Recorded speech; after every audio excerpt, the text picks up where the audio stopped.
Hi guys, it's Kelly here and I'm back with another video for Honeybee Stamps.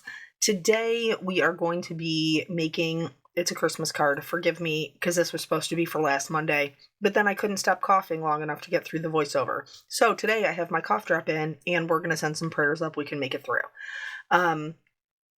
So I've used the Winter Song set before and I did kind of like a fun paint technique with it, but I haven't got to color it. So I really wanted to sit down and be able to color it before the season was out. And so one of them is a cardinal and the other one kind of looks like a chubby little chickadee, so that's how I'm going to color them. I chose to do the belly on the chickadee in a warm gray. I'm also going to use those same warm grays for the cottons that are in the spray, and then I am going to do like a gray, whitish, blackish for the chickadee, and then the red for the cardinal. So if you guys have been following along on my channel or if you have been over in the Honeybee group, then you know that recently I announced my first class for color theory, and this card, though completely unintentional, is a great example of why color theory is so important. So this card doesn't have a ton going on. Okay, we have a really pretty pattern paper in the background. We have some coloring going on, but it works really nicely together. And the reason that it does is because of color theory. So red and green are complementary colors. And so those are always going to work really nicely together. And then the neutrals kind of support those two complementary colors. So it's not like too bold or too loud or too kind of over the top. It works really nicely with that same kind of balance. And so if you have a good understanding of color theory, you don't actually need a lot to make your cards look or to work really well together. So here I went in and with the cool grays, which is, I did warm grays for the belly, cool grays for the white around the neck, and then to do the black in the feathers and the top of the head.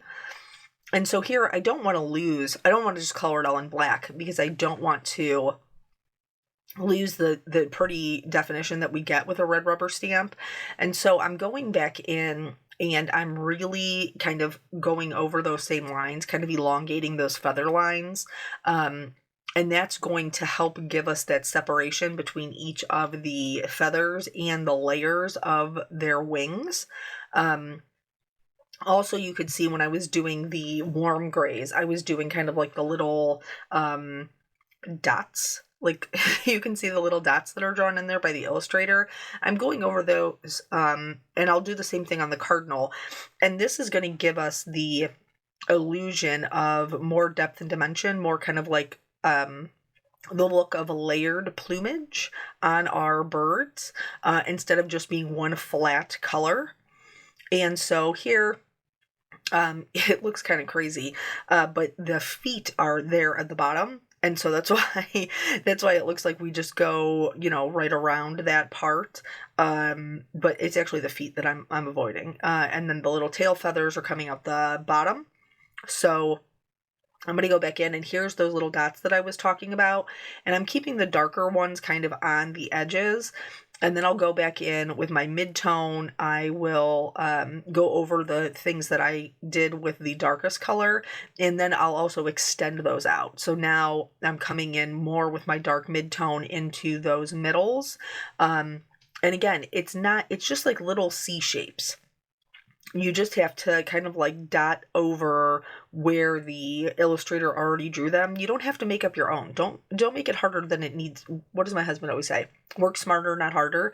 So you don't have to come up with your own. You just follow the lines that the illustrator gave you. And then here, when we color, we typically tend to see the most of our midtones. So whether it's a dark midtone or a light midtone or a combination of the two, like I have here because I use 4 colors, that's going to be what you see the most of.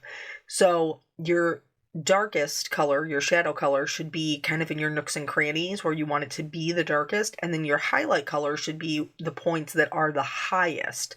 So here you can see on his belly that he had a lot of, layered plumage. If you want to knock that back a little bit, just like I did, I just went in very quickly and did kind of like some little stripes of color with my light mid-tone, not over all of it, just over some of it to kind of help it blend in a little bit more. And then I'm going to use these same reds as the berries in the bouquet. So it's funny that we like, I've been struggling to do voiceovers for like the last week and a half because I caught a cold. And then I told you guys, I was like, hey, I'm not going to complain about this cold because I haven't really been down and out with it. I've still been able to work and stuff. I've just been a little congested, dry throat, cough, whatever. So then we made it through, Christmas. Thankfully. Oh, here we're doing, the gold is going to be the beaks for both birds and the feet that you can see of the cardinal. The chickadee's feet are covered by that leaf. So we made it through Christmas and everything else. And I always get like no sleep on Christmas. I drive my husband insane, even though I did start wrapping earlier this year. Let's go back to the card real quick. So here, you can see I'm kind of going around this area, even though we've stamped it black. I want it to be like a solid black for the cardinal. And so I'm going back in there with my markers and just kind of deepening that up. For the choices of the greens, I went with some yellow greens, some regular greens, and some blue greens. But these are all going to work really nicely.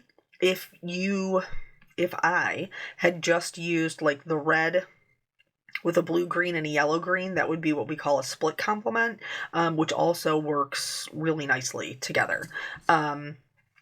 So anyway, for the pines, I'm just kind of flicking the color out from the centers. And then don't worry if it gets too heavy. We're going to come back in and break that up with a little bit of white gel pen later.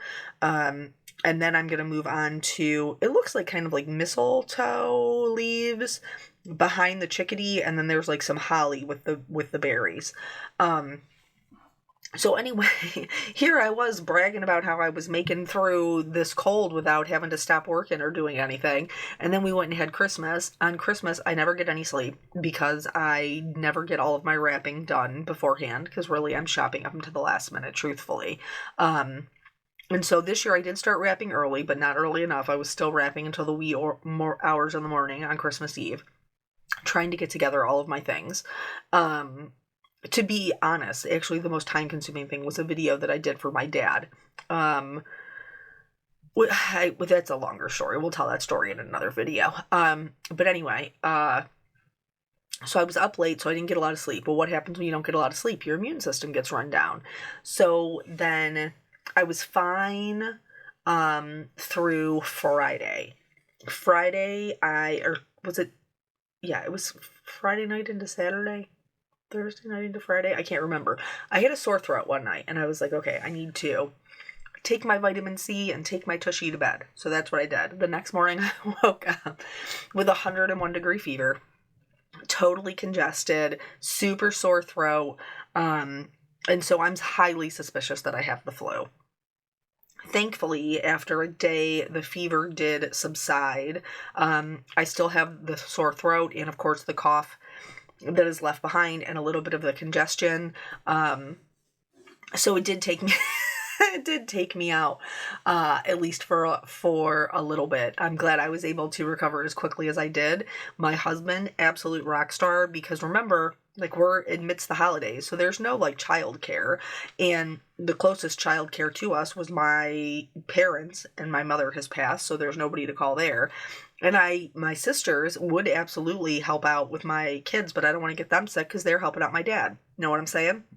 So anyway, my husband was fantastic. He sent me back to bed and hung out with our little one, even though she absolutely terrorized him. You guys all know what her personality is. She absolutely terrorized him. I have no doubt about it. And so tonight we are doing soup. More soups in this house.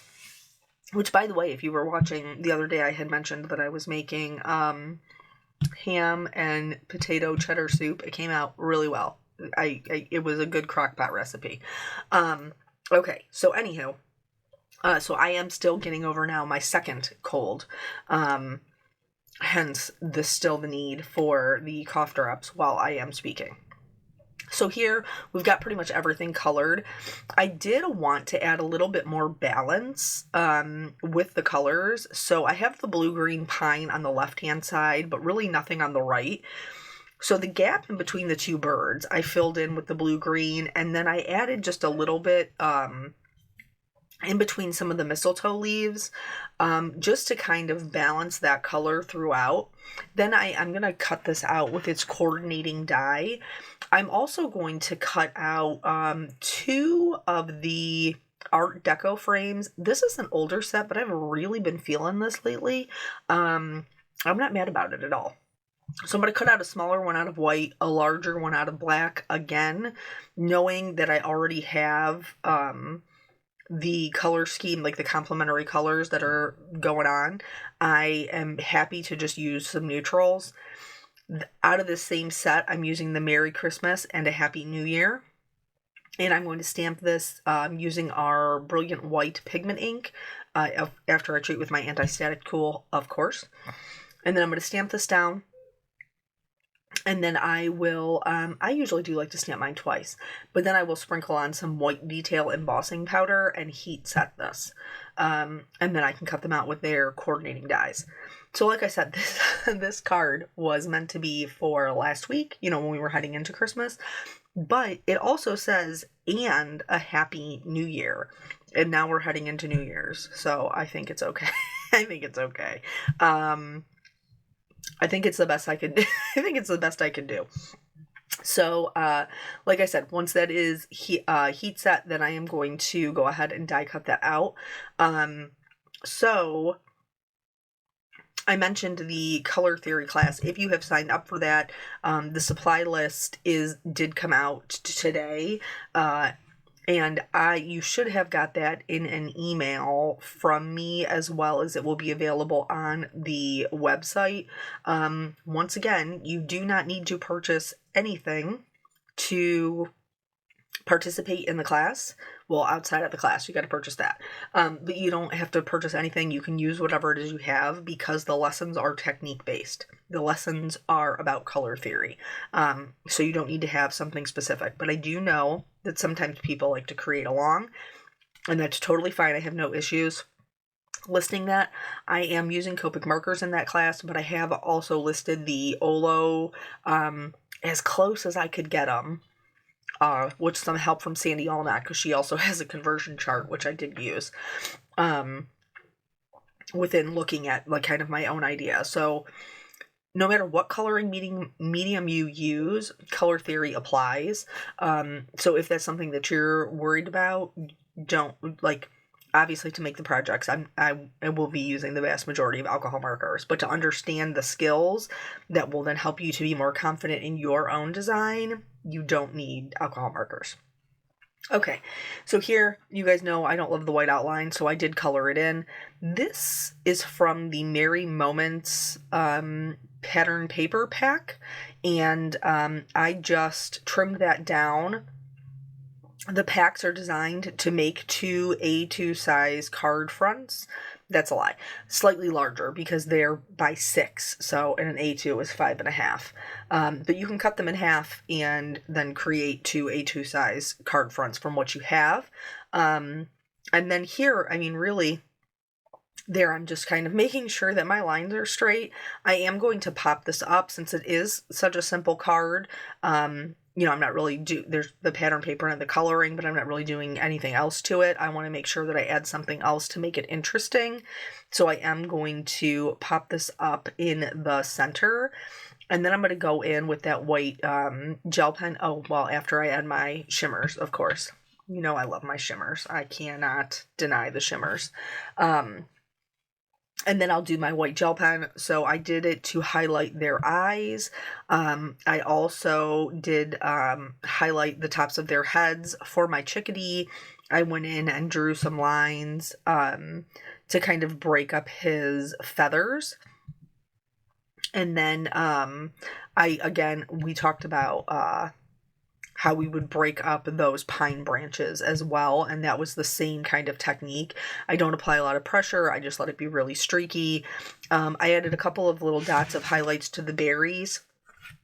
We're going to add some more stuff to the berries though too. You can, you can stop when you get to whatever works for you.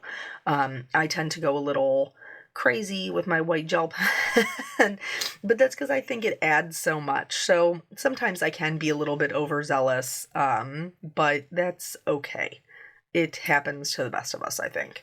So once those highlights are done, then I am going to go in, like I said, I can't help myself, but to add a little bit of glitters. Oh, here, I did the streaks, in the pine, and I was a little overzealous, so I did go back in with I think it was the BG75, and just kind of flick over those.